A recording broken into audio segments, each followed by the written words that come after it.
you. I would like to thank the organizers and the Newton Institute for the opportunity to be here and for this great workshop. So my name is François Peaudecerf, and I'm doing my PhD with Ray Goldstein just next door. So I spend time in the same basement where you spend time. I will just talk today about one idea that has a link with ducks, as you can see. So during your stay for the workshop, maybe you had the time to explore, and maybe you found the University Botanic Garden in the south side of Cambridge. And in this garden, you might have seen the pond with the ducks on the pond. And this place has been the setup of an experiment by Dennis Harper in 1982, where he looked at how birds could distribute around localized sources of food. So the experiment was the following. He asked two students to be on each side of the pond to feed the ducks at a given rate with standardized pieces of bread, one by one. And one side was faster than the other. And after a while, when you look at the birds, you could see that they would equilibrate so that there would be a number of ducks proportional to the rate of feeding. And this distribution is called the ideal food distribution ecology. And for us, we can also say that it's a distribution in which each bird has the same individual uptake. And when we learned about this experiment, we thought, what if ducks were bacteria? Could we do the same with bacteria, at least theoretically? And to do that with bacteria, you would need the same behavior, but we know that many bacteria are chemotactic, so they can swim up gradients of food, so they're attracted to what food, so that's good. And about the patchiness of resources, we know that in the environment, many bacteria are indeed facing patchy resources. So there is ground to ask this question. And there are two examples I'd like to share where this question of how bacteria distribute around localized resources are interesting, in my opinion.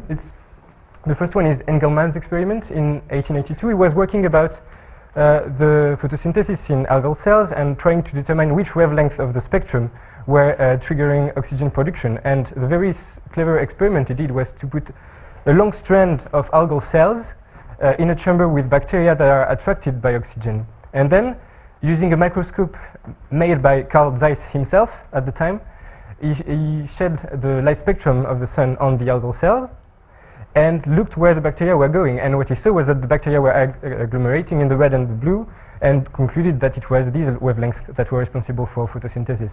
But here in this experiment, you might ask, how good a proxy is bacteria accumulation for the actual output of oxygen from the algal cells?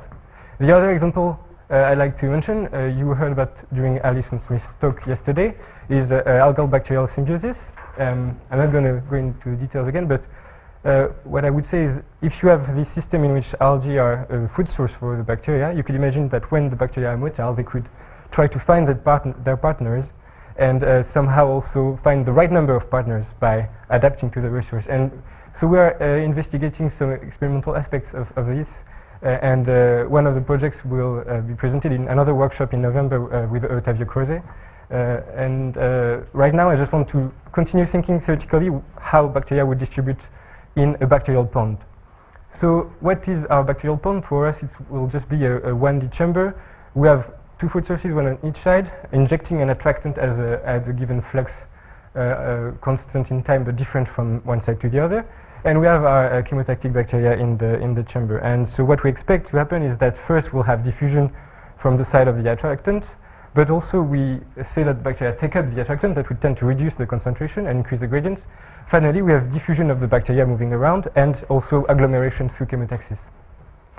We can capture that through the standard model of Keller-Segel with one equation for the distribution of the attractant and another one for the concentration of the bacteria, and with the appropriate boundary condition. And also we will assume that there is no cell division and the cell number is conserved in the chamber.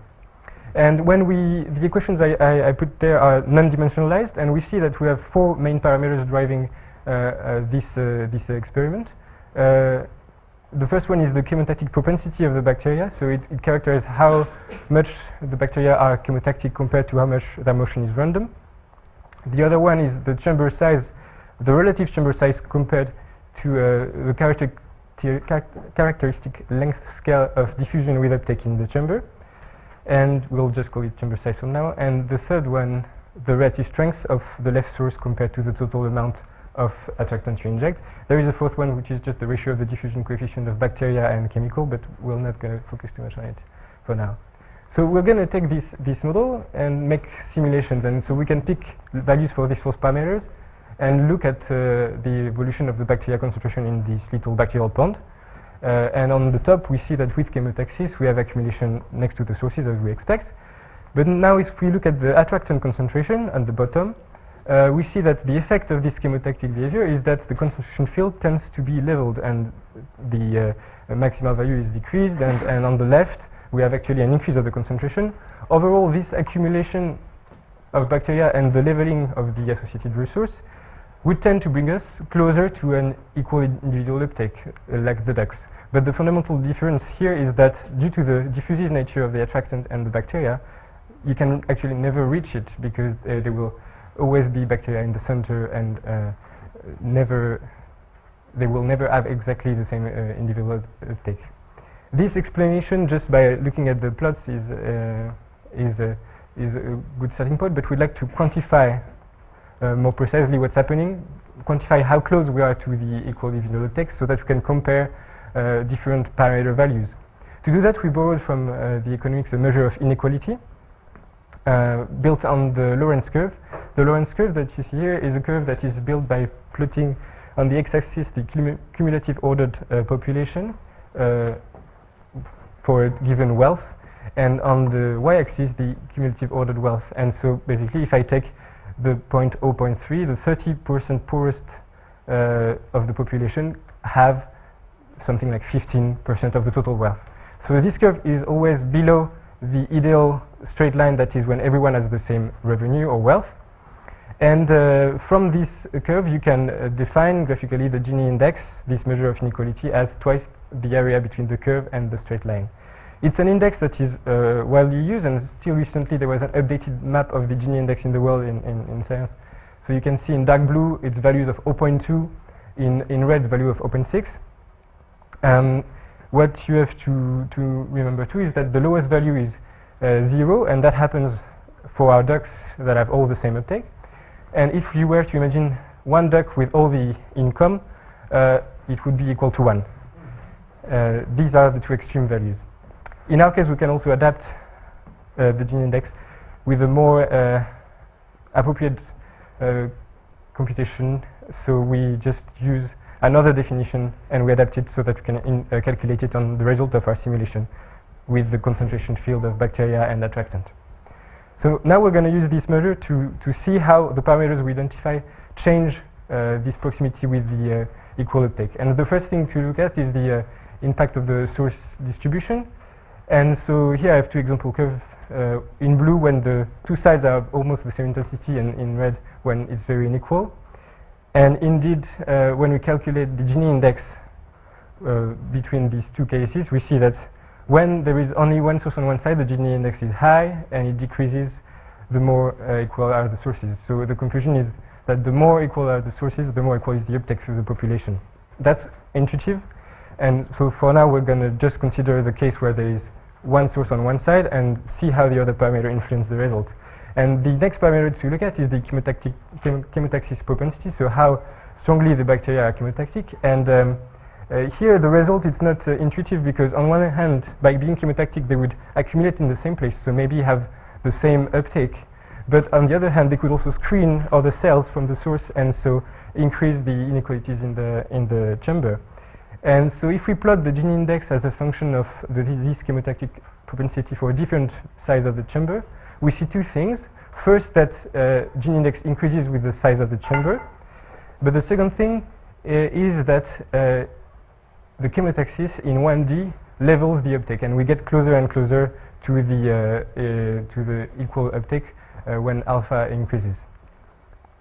Now we can ask the question another way by wondering, if we have a population with a given chemotactic propensity, is there a size of the chamber for which they are best equipped to re-equilibrate between the sources?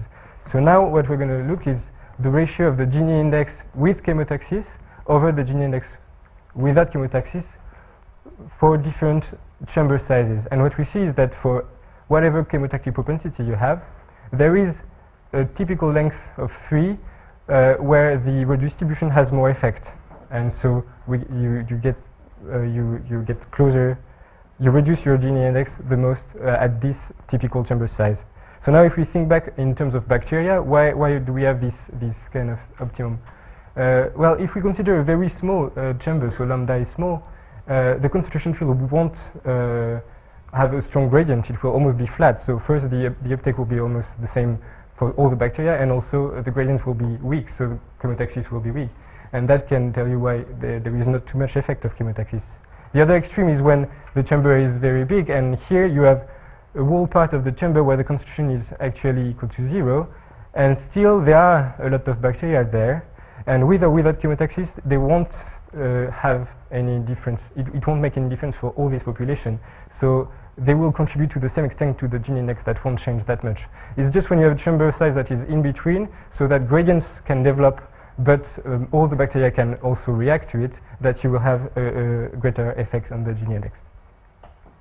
So these results are all in one dimension. You could extend this analysis and this use of Gini index to other dimensions. Here are two other results for higher dimensions of the Gini index with the chemotactic propensity, and we see that contrary to 1D, in 2D and 3D, now being chemotactic doesn't bring you closer to an equal uptake, but on the contrary, for low value of alpha, you first increase your Gini index, and that, we believe, is just due to the dimensionality of the problem. And there are other parameters that you could explore in higher dimensions, and we're working on that. But for now, I will just conclude by saying that with this little model, we just show that there is a fundamental difference between a single cell and a population with chemotaxis, as a single cell being chemotactic will always reach a better spot by getting more food, but at the population level, the answer is more difficult to give, because on the one hand, the maximal uptake will be decreased, but the individual uptake over the population will be leveled. This model is one among many, but for us it was a good start to address this question, and the Gini index could be used with any quantitative data on simulations or experiments. Finally, I'd like to thank my colleagues from the Goshen group and Loga's group for discussion and advice, and this source of funding. Thank you.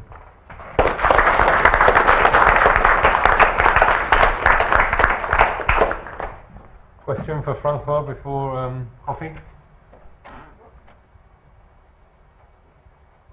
Clearly people need caffeine in their brains before they can think of questions.